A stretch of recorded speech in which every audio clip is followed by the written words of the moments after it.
తెలుగు శ్రోతలందరికీ నమస్కారం అండి. మన అలనాటి కథలు ఎవర్ గ్రీన్ స్టోరీస్ ఛానల్కి మీ అందరికీ స్వాగతం. జ్ఞాపకం నవల వింటున్నామండి.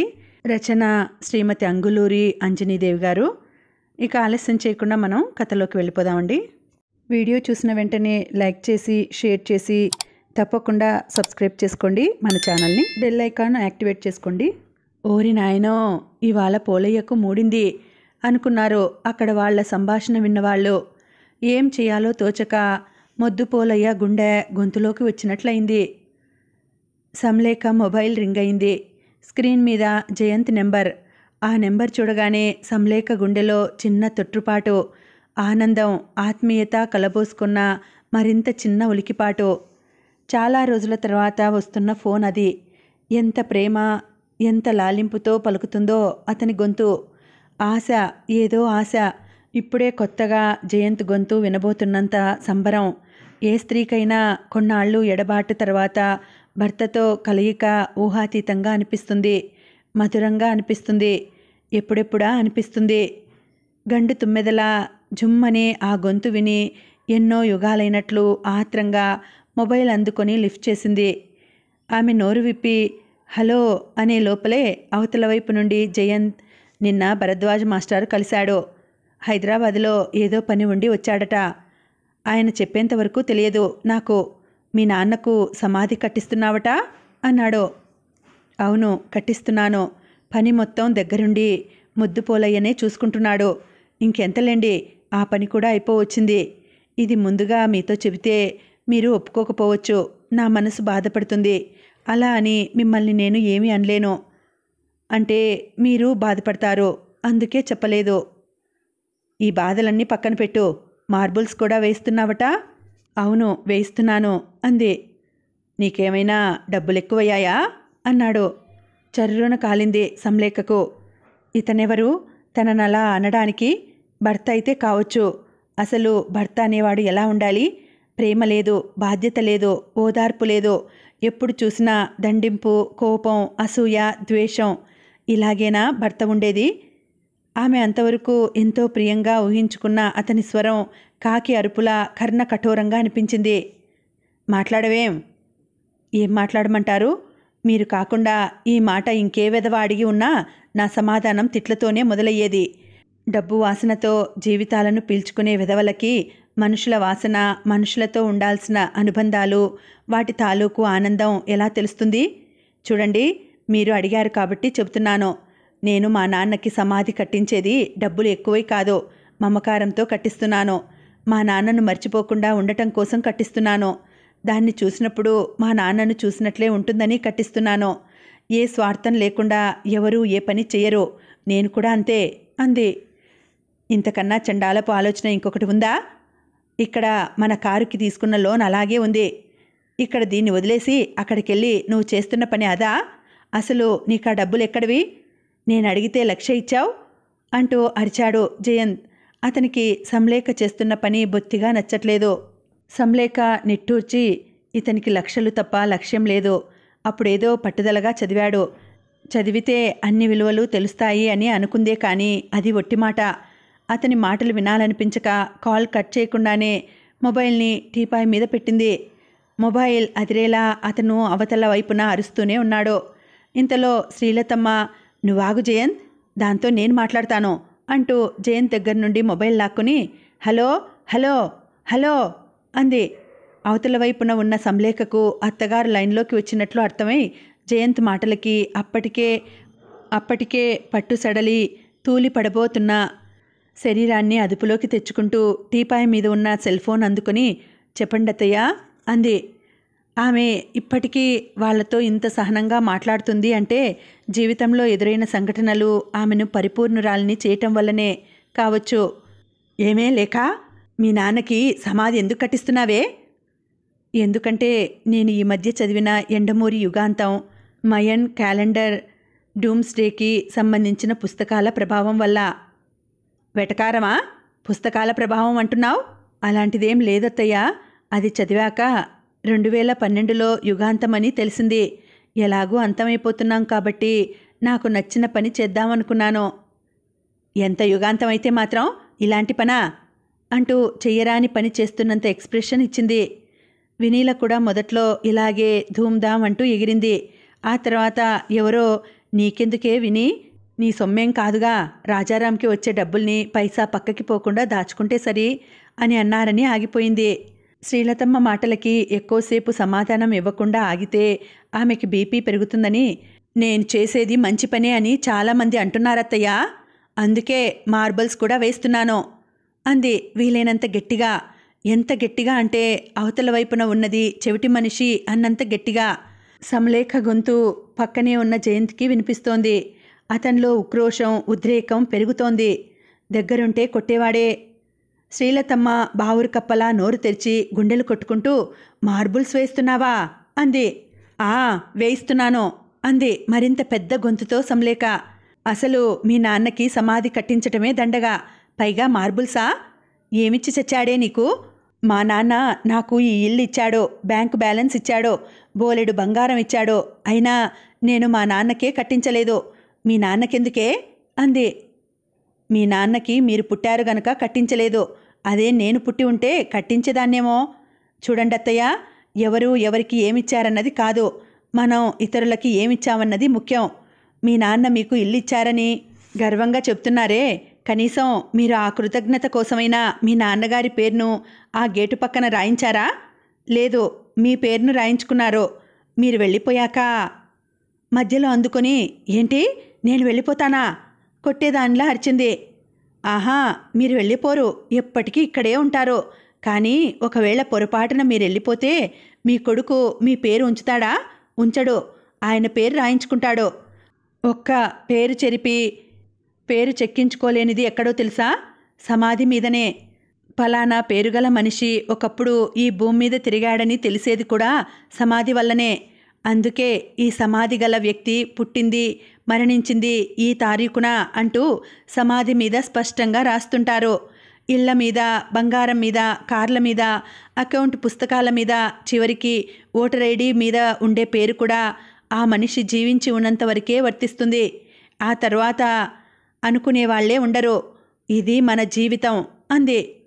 ఆహాహాహా, ఓహోహోహోహో, ఉన్న డబ్బులు తగిలేసి సిగ్గు లేకుండా ఇంకా మాట్లాడుతున్నావా అంటూ వీరంగం చేస్తున్నట్లు విర్రవీగింది శ్రీలతమ్మ.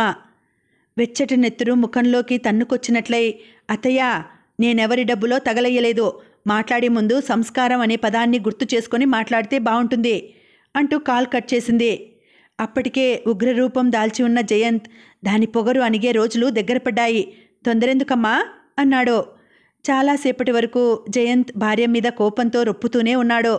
అలసట అనిపించినప్పుడు అక్కున చేర్చుకునే వాళ్ళు లేక, తల పెట్టుకునే ఒడి లేక, నరాలు పగిలే బాధను ఎప్పటికప్పుడు భరించక తప్పటం లేదతనికి. జీవితంలో క్లిష్ట పరిస్థితులు వస్తేనే గాని అవి ఎలా ఉంటాయో అర్థం కావు. ఎలా ఉన్నవాళ్ళం ఎలా అయ్యాం అన్నది కూడా అలా అయ్యాకనే తెలుస్తుంది. ఏది అనుకున్నట్టు జరగదు. జరిగేది అనుకున్నదే అయితే ఆ ఆనందమే వేరు. రాజారాం అలాంటి ఆనందంలోనే ఉన్నాడు. అతను చేసిన పనిని మెచ్చుకొని వాళ్ళు లేరు.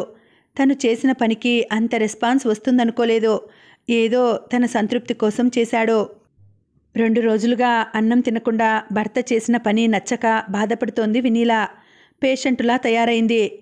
రాజారాం స్కూల్ నుండి రాగానే ఎవరూ చూడకుండా తలుపు పెట్టి మీద పడి, ఎంత పని చేశారండి, నేను బతకాలా చావాలా అంటూ లబోదిబోమంది. అతని చొక్కా పట్టుకొని బటన్స్ తెగిపోయేలా లాగింది. జుట్టు పట్టి పీకింది. పూనకం వచ్చిన దానిలా ఊగిపోయింది. అంతవరకు ప్రశాంతంగా భరించిన రాజారాం ఒక్కసారిగా కళ్ళెర్ర చేసి చూస్తూ, ఇక ఆపుతావా నీ ఆగడం అంటూ అరిచాడు. ఆమె ఆగలేదు. కసిగా కొడుతూనే ఉంది. తట్టుకోలేక అతను ఆమె 2 చేతుల్ని ఒడిసి పట్టుకున్నాడు. పొట్టేలు కుమ్మినట్లు తలతో అతని గుండెలపై మోదుతోంది. ఇక ఆపుకోలేక జుట్టు పట్టుకొని తలను ఆపి ఆమె చెంపలు 2 వాచిపోయేలా కొట్టాడు. ఆ దెబ్బలకి దయ్యం వదిలినట్టు బిత్తరపోయి 2 చేతులతో చెంపల్ని పట్టుకొని కింద కూర్చుంది. రాజారాం కూడా కింద కూర్చుని, నేనేం తప్పు చేశానో అడిగాడు. అరచేతుల్లో ముఖాన్ని దాచుకుందే కానీ సమాధానం ఇవ్వలేదు. తొలిసారిగా అతన్ని చూసి వణికింది వినీల.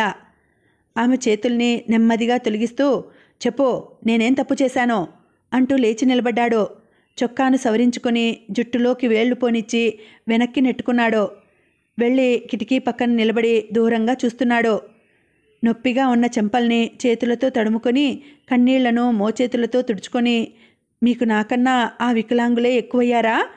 జీతంలో సగం జీతం ఆ వికలాంగుల సంస్థ అకౌంట్కి నెల నెలా క్రెడిట్ అయ్యేలా చేశారే? చేసే ముందు నన్ను ఒక్క మాటైనా అడిగారా? అంది.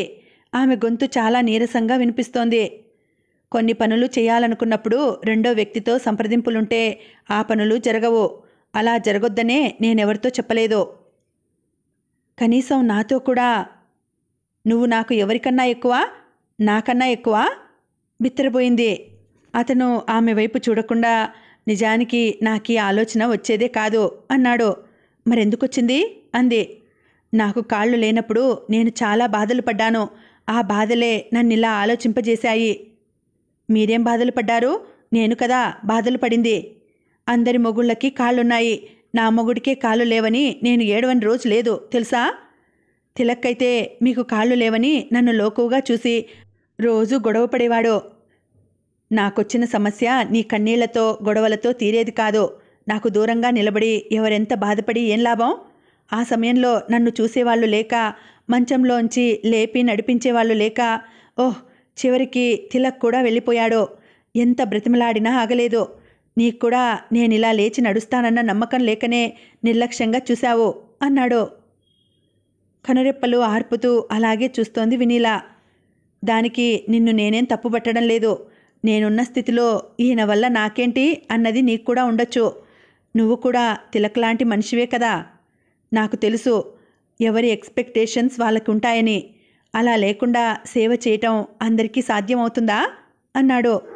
సిగ్గుతో చితికిపోయింది వినీల. తాతయ్యకు సమాధి కట్టించాల్సిన డబ్బులతో నాకు ట్రీట్మెంట్ ఇప్పించాడు మా నాన్న. నీలాగా తిలక్లాగా డబ్బు గురించి ఆలోచించలేదు ఆయన. ఇలా ఎందుకు నాన్న అని నేను ఆశ్చర్యపోయి అడిగాను. లోకంలో కాళ్ళు లేని వాళ్ళు ఎంతమంది ఉన్నారో నాకు తెలియదు రాజా. నా కొడుకు కాళ్ళు లేకుండా బాధపడుతుంటే రోజూ నాకు నరకంగానే ఉంది. ఈ నరకం ఏ తండ్రికి ఉండొద్దు. నాకు నా తండ్రి సమాధి కన్నా నా కొడుకు కాళ్ళు ముఖ్యం అన్నాడు. నిజానికి కాళ్ళు లేని బాధ ఎలా ఉంటుందో మా నాన్నకి తెలియదు. అలాంటి మా నాన్నే నా కోసం అంత ఖర్చు పెడితే ఆ బాధను అనుభవించిన నేను కాళ్ళు లేని వాళ్ళ కోసం ఖర్చు పెడితే తప్పులేదనిపించింది. వాళ్ళు ప్రతి నెల నా శాలరీ కోసం ఎదురు చూస్తారు. ఆ ఊహే నాకు కొత్త శక్తిని ఇస్తోంది అన్నాడు. వినీల నోరు పడిపోయిన దానిలా వింటోంది. ఆమెనెలా చూస్తుంటే ఇప్పుడే వినటం అలవాటు చేసుకున్న దానిలా అనిపిస్తోంది. మనం ఈ భూమి మీద పాదాలను పెట్టి నడుస్తున్నప్పుడు మనం ఎలాంటి పనులను చేస్తున్నామో ఖాళీ సమయాల్లో కూర్చొని గుర్తు చేసుకోవాలి. ఈ పనులను చేస్తే భూమి మనల్ని భరిస్తుందా లేదా అని ఆలోచించాలి. కొంతమంది నడిస్తే భూమి నర్తిస్తుందట, తరిస్తుందట. చివరికి పులకించిపోతూ వాళ్ళ పాదాలకి తన అమృత స్పర్శను అందిస్తుందట. ఇదంతా నాకు యాక్సిడెంట్ కాకముందు తెలియదు. నువ్వెలా చెబితే అలా వినేవాడిని. నాకు ఉద్యోగం వచ్చింది అంటే మా నాన్న నన్ను చదివించటం వల్లనే.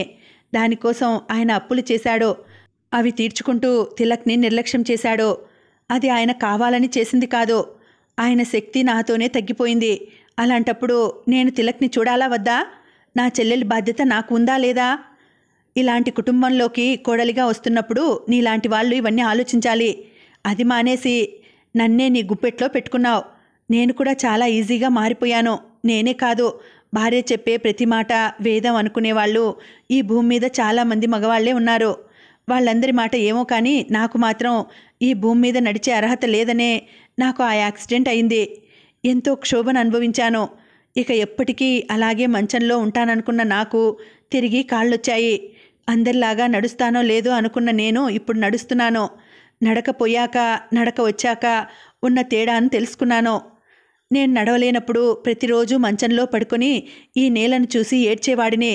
నేల మీద అడుగుపెట్టి 10 అడుగులైనా వేస్తానో లేదో అని బాధపడేవాడిని. నేలకు నాకు రుణం తీరిపోయిందేమో అని విలపించేవాడిని. అందుకే ఆ బాధ తెలుసు నాకు. నడవలేని వాళ్ళు లోలోన ఎంత ఘర్షిస్తారో తెలుసు. అందుకే ఈ పని చేశాను. సంలేఖ నన్ను నాన్నకి సమాధి కట్టించన్నయ్యా అని అడిగినప్పుడు నేను నో అన్నాను. నిజానికి నాకు మా నాన్న కన్నా ఏదీ ఎక్కువ కాదు.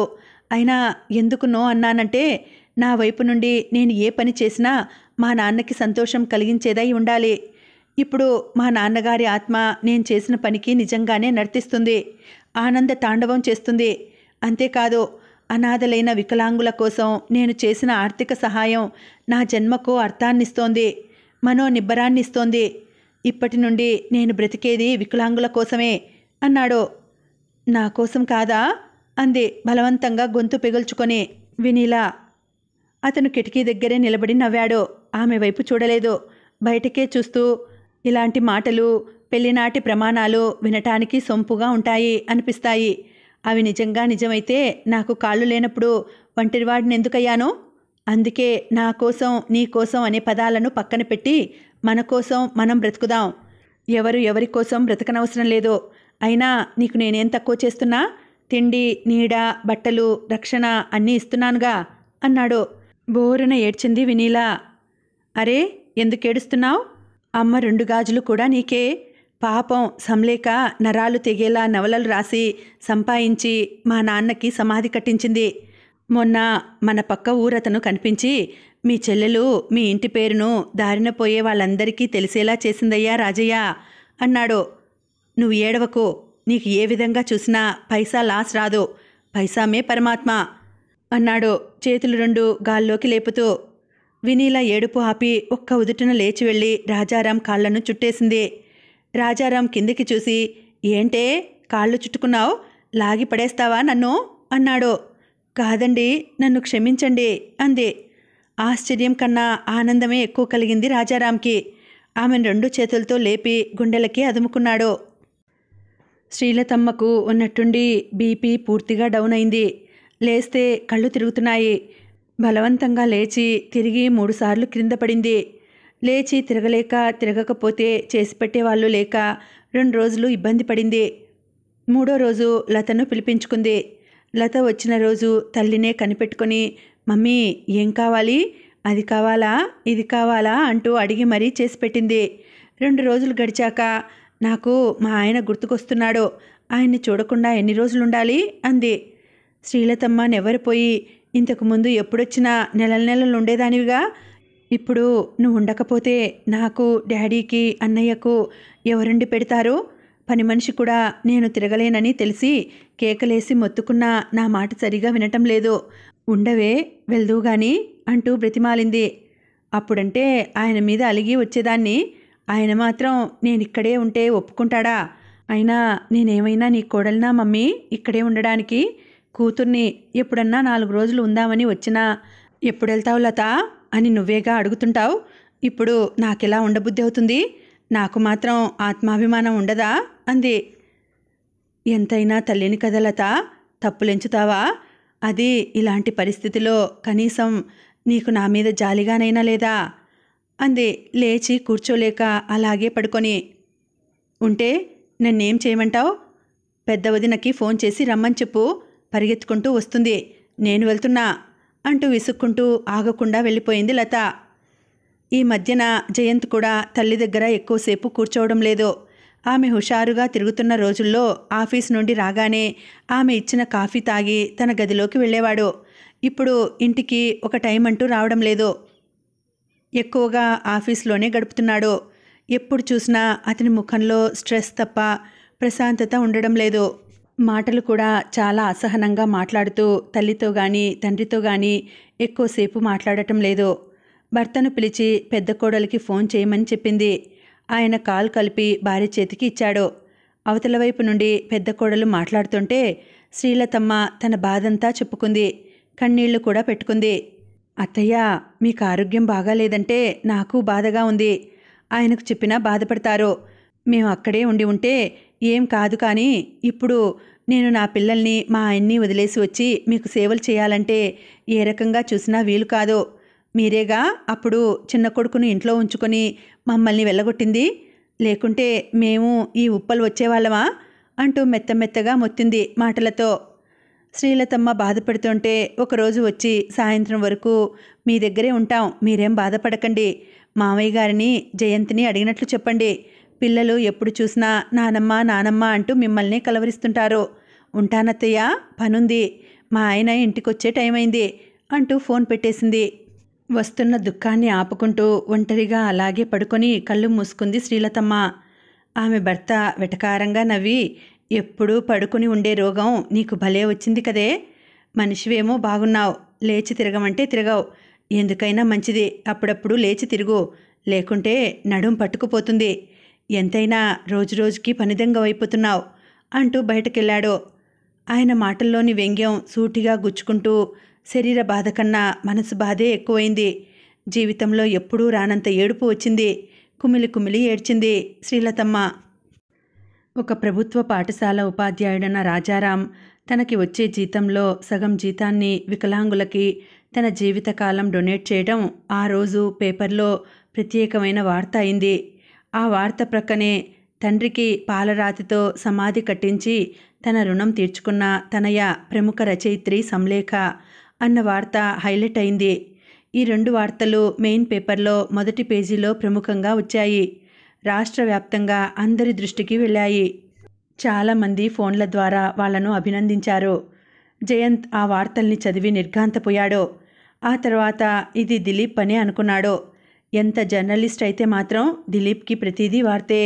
పిల్లికి కుక్కపిల్ల పుట్టింది, మేక దగ్గర పులి పాలు తాగింది, జింక కాలు విరిగితే నక్క కాలును అతికించి కట్టుకట్టారు, ప్రైవేట్ హాస్పిటల్లో ఫ్రీగా చేసిన గుండె ఆపరేషన్ వికటించింది అని అన్నట్లు సమాధి కట్టించడం కూడా ఒక వార్తలా బాక్స్ కట్టి మరీ వేశాడు అని పెదవి విరిచి పేపర్ మడిచి పక్కన పెట్టాడు. ఆఫీస్లో దాన్నెవరూ చదవకుండా ఆ న్యూస్ వచ్చిన వరకు కట్ చేసి దాచేశాడు.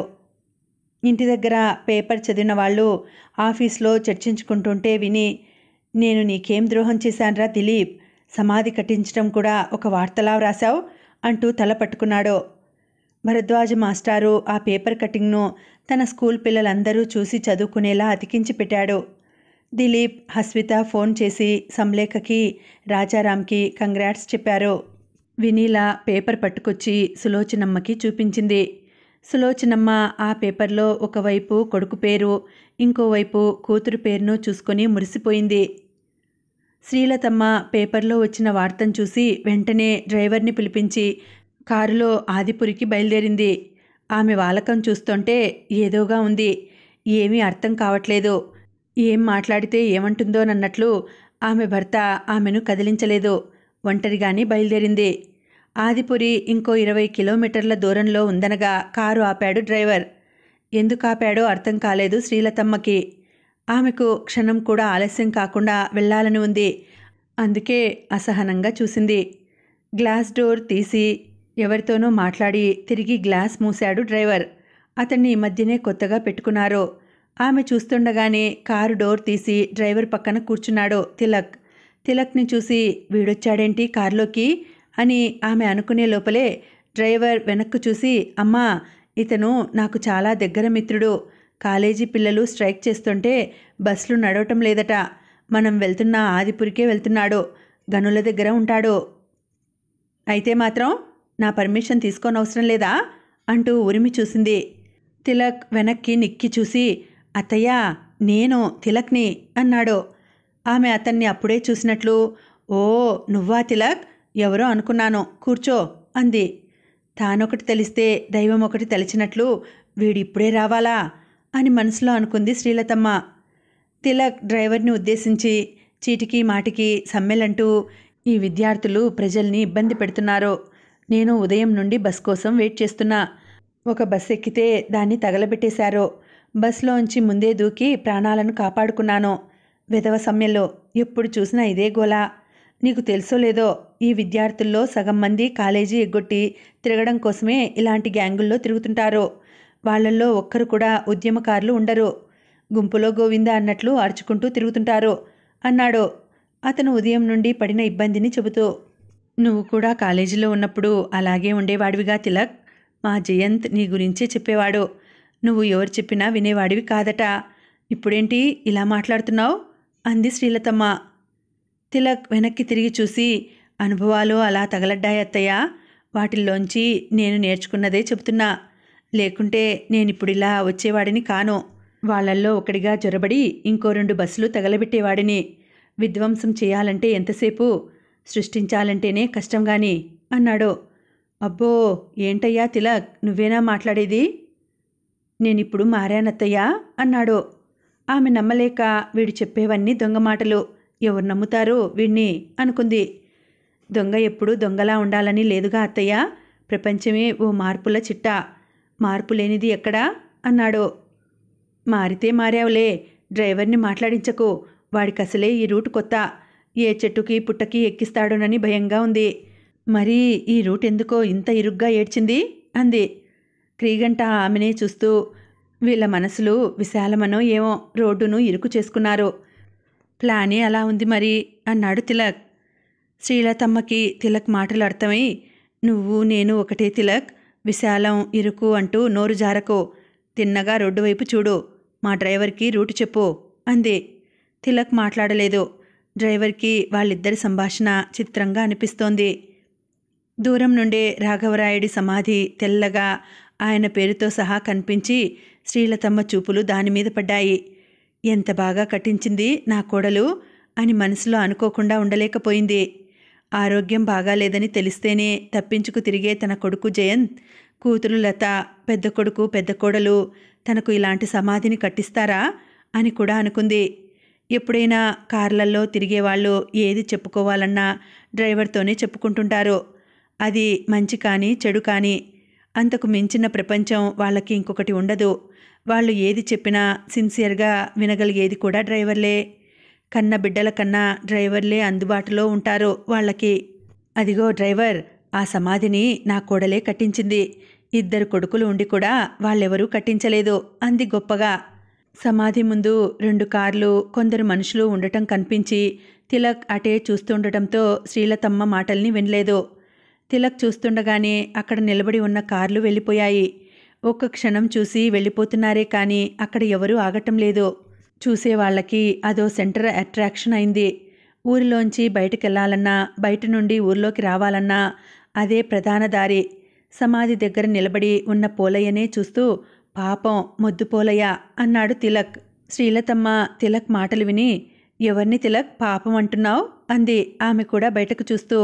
అదిగో తలకి కట్టు కట్టుకొని కనిపిస్తున్నాడే ఆయనే. దగ్గరుండి ఆ సమాధి కట్టించాడు. తల పగిలింది, చావు తప్పింది, కట్టు మిగిలింది అన్నాడు. అప్రయత్నంగానే అయ్యో అంది పోలయ్య తలకున్న కట్టువైపు చూస్తూ. రోడ్డు మీద కారు ఆపుకొని ఎవరు ఆ సమాధి వైపు చూసినా వాళ్ళ దగ్గరికి పరిగెత్తుకుంటూ వెళ్ళి, ఈ సమాధి నేనే కట్టించాను, ప్లాన్ అంతా నాదే, దానికుండే ప్రతి ఇటుకలో నా కళ్ళున్నాయి అని చెప్పుకుంటాడట. పోలయ్యకు తల పగిలి మతి చెడిందని కొందరంటుంటే చూసిపోదామని వస్తున్నానత్తయ్యా అన్నాడు తిలక్. అయ్యో అలాగా అంది. ఆమె ముందే చెప్పి ఉండడంతో డ్రైవర్ సమాధి రాగానే కారు ఆపాడు.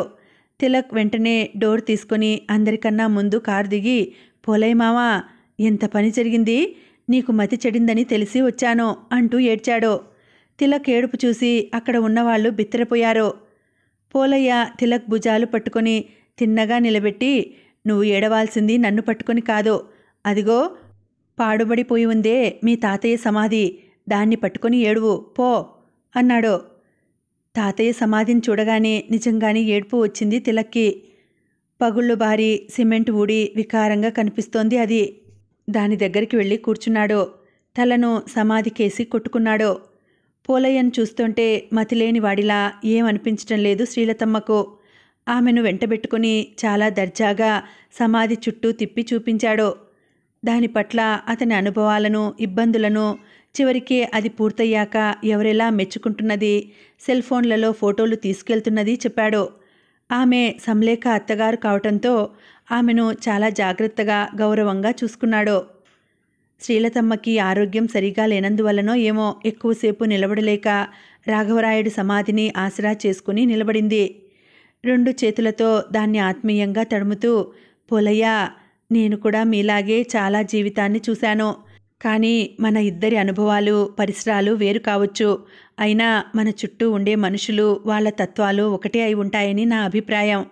ఎందుకంటే ఎవరినైతే మనం మన అనుకుంటామో వాళ్ళెప్పుడూ మన వాళ్ళు కారు. ఎవరో ఉంటారు మన కోసం, ఎక్కడుంటారో అది కూడా మనకు తెలియదు అంది. మీరు చాలా లోతుకెళ్ళి మాట్లాడుతున్నట్లున్నారు. ఆరోగ్యం కూడా సరిగా ఉన్నట్లు లేదు. కారులో కూర్చొని విశ్రాంతి తీసుకుంటే మంచిదేమో అన్నాడు పోలయ్య. విశ్రాంతి ఇంటి దగ్గర తీసుకునే వచ్చాను పోలయ్య. ఆ విశ్రాంతి వల్లనే నాకు అందరి తత్వాలు బోధపడ్డాయి. ఇన్ని రోజులు రాళ్లను రత్నాలనుకున్నాను, రత్నాన్ని రాయి అనుకున్నాను. మీరనేది నాకు అర్థమవుతుంది. మా లేఖమ్మను రాయిలా ఏమైనా చూశారా? ఆహా, అలాంటిదేం లేదు పోలయ్యా. అలాంటి అభిప్రాయమే నాలో ఉంటే ఇంత దూరం వెతుక్కుంటూ ఎందుకొస్తాను చెప్పు. పద, వెళ్ళి కోడల్ని కలుద్దాం. అసలు ఇక్కడే ఉంటుందనుకున్నాను. ఎందుకంటే చాలా ప్రేమగా కట్టించుకుంది కదా, కొద్ది రోజులైనా ఆ మోజు ఉంటుంది అంది. లేఖమ్మ ఇంతవరకు ఇక్కడికి రానేలేదు. ఎప్పుడు చూసినా రాసుకుంటూ ప్రశాంతంగా రామాలయంలో వినాయకుని గుడి ముందున్న చెట్ల క్రింద కూర్చొని ఉంటుంది. ఆశ్చర్యపోతూ ఇంట్లో ఉండదా అంది. ఎప్పుడో తినటానికి పడుకోవటానికి మాత్రమే వెళ్తుంది. ఒక్కోసారి తిండి కూడా సులోచనమ్మ కానీ వినీలమ్మ కానీ అక్కడికే తీసుకెళ్ళి ఇస్తుంటారు. ఆమె రాస్తున్నది ఇంకా పూర్తి కాలేదట. రోజు దాని గురించే మాట్లాడుతుంది. ఇంకా ఉంది పోలయ్య, రాయాలి. ఎంత రాసినా పూర్తి కావటం లేదు అన్నాడు పోలయ్య. నా కోడలు నిజంగా కష్టజీవి పోలయ్య అంటూ కారు వైపు నడిచింది శ్రీలతమ్మ. పోలయ్య అక్కడే నిలబడి, అప్పుడే వెళ్ళిపోతున్నారా అన్నాడు. లేదు పోలయ్య, కోడల్ని తీసుకుని వెళ్తాను. నువ్వు చెప్పావు కదా నా కోడలు రామాలయంలో ఉంటుందని, అక్కడికే వెళ్తున్నా. డ్రైవర్ పోనీ అంటూ కారెక్కింది శ్రీలతమ్మ. కారు కదిలింది. తిలక్ తాతయ్య సమాధి దగ్గరే కూర్చుని ఉన్నాడు. సమాధిలో ఉన్న తాతయ్య బ్రతికే ఉన్నట్లు ఆయనతో మాట్లాడుతున్నాడు. తాతయ్య, నేను నీ పోలికలతో పుట్టానని మా నాన్న అనేవాడు. నువ్వేమో మా తరానికి కూడా ఉపయోగపడే పనులు చేసి వెళ్ళావు. నేనేమో అప్పులు చేసుకుంటూ తప్పులు చేసుకుంటూ బ్రతుకుతున్నాను. చెల్లెలేమో నాన్నకి సమాధి కట్టించుకొని తృప్తి పడుతోంది. అన్నయ్యేమో వికలాంగుల కోసం డబ్బులిచ్చి సంతృప్తి పడుతున్నాడు. ఏ తృప్తి ఏ విలువ లేనిది నాకే. నన్నిప్పుడేం చేయమంటావు తాతయ్య అంటూ తలను టపాటపామని సమాధికేసి కొట్టుకుంటున్నాడు. అది చూసి పోలయ్య విస్తుపోయి తిలక్ వైపు పరిగెత్తాడు. అయ్యో తిలక్, ఏమిటా పని? ఆ కొట్టుకోవడం ఏంటి? తల పగిలిపోయేను, ఆగు అంటూ వెళ్ళి తిలక్ తలను పసిబిడ్డను పట్టుకున్నట్లు పట్టుకొని ఆపాడు. గుండెలకి అదుముకున్నాడు. తిలక్ గుండె ఆర్ద్రమై పోలయ్యనే చూశాడు. నాకు మతి చెడిందని తెలిసి వచ్చానన్నావు. నీకేమైనా పిచ్చెక్కిందా? ఇలా కొట్టుకుంటున్నావు? కోపంగా అరిచాడు పోలయ్య. తిలక్ కొట్టుకోవడం ఆపి, పోలయ్య మామా, నీ తల ఎలా పగిలింది అన్నాడు. వాడెవడో సైకో పగలగొట్టి వెళ్ళాడులే, అదిప్పుడెందుకు అన్నాడు. ఆ పగలగొట్టింది నేనే మామా. నాకు డబ్బులిమ్మంటే ఇవ్వకుండా మా లేక మా నాన్నకు సమాధి కట్టిస్తుందన్న కోపంతో నేనే నిన్ను కొట్టాను. పోలయ్య షాక్ తిని, ఓరి దుర్మార్గుడా, నువ్వా అన్నాడు. అవును, నేనే. ఇన్ని రోజులు నన్ను కొట్టింది సైకో కాదు, మీ చిన్నాన్న కొడుకేమోనన్న అనుమానం కూడా ఉండేది. నువ్వేనా నన్ను కొట్టింది? ఆయన ఇంకా తేరుకోలేదు. పోలయ్యను అమాంతం కావలించుకొని, నన్ను క్షమించు పోలయ్య మామా, నేను నీచుణ్ణి. ఈ క్షణం నుండి మారిపోతున్నాను. మా తాతయ్య మీద ఒట్టేసి చెబుతున్నా, నేను కూడా ఏదో ఒక మంచి పని చేసి చూపిస్తా అన్నాడు. పోలయ్య వెంటనే చేత్తో తన తలకి ఉన్న కట్టును తడుముకుంటూ, ఏం చూపిస్తావ్? అసలు మంచి పనులంటే ఏంటో అర్థం తెలుసా నీకు అరిచినట్లే అన్నాడు. తెలుసు పోలయ్య మావా, ఇక ముందు తాగను, తప్పుడు పనులు చెయ్యను. నాకొచ్చే డబ్బులు కాక ఇంకా కొంతమంది దగ్గర చందాలు వసూలు చేసైనా సరే మన ఊరి ముందు బస్సును నిలబడే దగ్గర చిన్న షెల్టర్ కట్టిస్తాను. బస్ కోసం ఎదురు చూసే వాళ్ళకి నీడగా ఉంటుంది అన్నాడు. జ్ఞానోదయం చెట్ల కింద పుట్టల కింద అయిందంటే విన్నాను, కానీ నీకు మీ తాతయ్య సమాధి దగ్గర అయిందయ్యా తిలక్. మంచి మాటలు మాట్లాడుతున్నావు. ఇంటికెళ్ళి అమ్మకు కనిపించు. సమాజం కోసం నువ్వు ఏం చేసినా చేయకపోయినా సమాజం దాని పనులు అది చేసుకుంటుంది. కానీ వృద్ధాప్యం వచ్చాక నీ తల్లి ఏ పని చేయలేదు, ఆమెను చూసుకో చాలు అన్నాడు పోలయ్య. మా అమ్మను నేనేంటి చూసేది? మా అన్నయ్య ఉన్నాడుగా. మా అమ్మ కూడా నాకన్నా అన్నయ్యని ప్రేమగా చూసుకునేది. ఆ ప్రేమంతా ఎక్కడికి పోతుంది అన్నాడు. తిలక్ భుజం మీద చేయి వేసి, అలా అనకు తిలక్, తల్లికి పిల్లలంతా ఒక్కటే. కొంచెం కూడా దాచుకోకుండా తనలో ఉన్న ప్రేమంతా పిల్లలపై పెట్టుబడిగా పెట్టుకుంటుంది. చివరికి ఖాళీ మనసుతో మిగిలిపోతుంది. ఆ ఖాళీని పిల్లలే పూరించాలి అంటూ సౌదీలో ఉన్న తన కొడుకు గుర్తుకు రాగానే కళ్ళొత్తుకున్నాడు. ఆయన కళ్ళొత్తుకోవడం చూసి, నొప్పిగా ఉందా మామా? ఇంకెప్పుడు కొట్టన్లే అంటూ పోలయ్య తలకి ఉన్న కట్టును స్పృశించాడు తిలక్. పోలయ్య మాట్లాడలేదు. ఇంకా ఉందండి. కథ కొనసాగుతుంది. మళ్ళీ వచ్చే వీడియోలో కలుసుకుంటాను. అంతవరకు సెలవు. నమస్తే.